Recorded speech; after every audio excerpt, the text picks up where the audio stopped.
Okay, this video is going to talk about how to reorganize your Google Drive. It's been a few months now that we've had our Chromebooks in the classroom, and it's time to think about how can we get better about having a very organized and efficient Google Drive. So let's talk about why is Drive called Drive anyway. We used to have these disks that computers held our information for our computers, and they went into something called a drive. Sometimes the drives were inside the computer and sometimes they were external.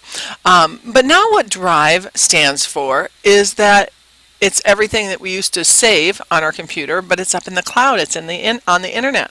And so there's nothing to carry around and nothing to lose or accidentally erase. But now I want to talk about actually looking at a Google Drive and say, how can we personalize your Google Drive? What are some options you have when looking at your Google Drive? The first option I want to give you is in the upper right hand corner. You'll see that you have the option to show all your files as a list, as I have it now, or you could watch it and look at it in grid form. And that has your folders first, and then you can kind of see any files that you don't have in a folder is just kind of hanging around outside here. And it depends on, again, your personal preference, whether you want to watch it or look at your files like it is right now in the grid or in the list.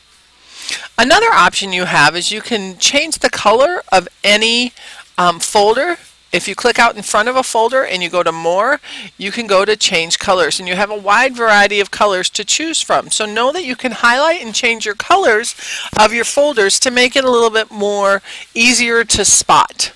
The other thing you can do is you can click on a star, and you can star either a folder or you can star an individual assignment.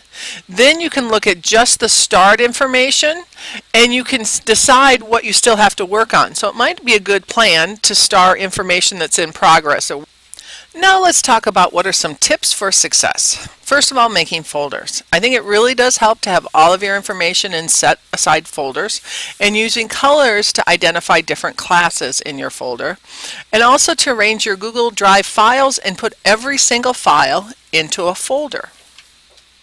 At the beginning of the year, we suggested making a folder for each period of the day, and some of them might have multiple folders, like if you meet every other on odd or even days. And this shows you too how some color really does help your organization. We did assign colors to some classes. Math is red, language arts or English is yellow, science is green, social studies, which is also known as humanities, is blue. To clean up your files, the best way is to take a file and drag it into the correct folder. So you can just click and drag and it goes into the folder for the right period of the day.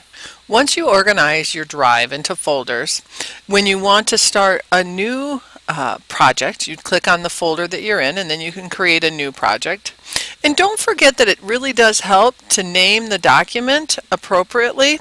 So if you're going to name it, make sure you include your first and your last name in the period of the day. It could even be P5 for period 5.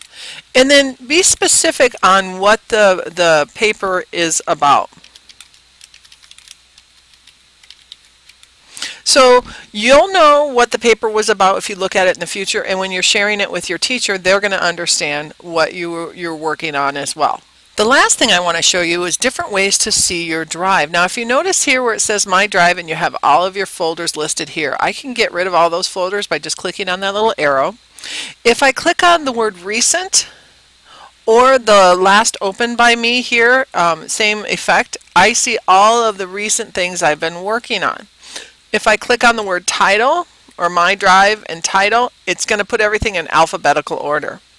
So it helps to know, how you want to order things when you're looking at it. Again, the grid is one option for you. You can kind of see things in grid form. The other thing that's really powerful about Google Drive is that it has the option to search out information. So if you want to find a project that you wrote or a paper that you wrote and it was on a book report and it had to do with your English class. So you can look up a book report that had to do with English class and they'll give you everything. And you can even get really specific. It's going to search what's in the title and it's going to search what's in the body of the information.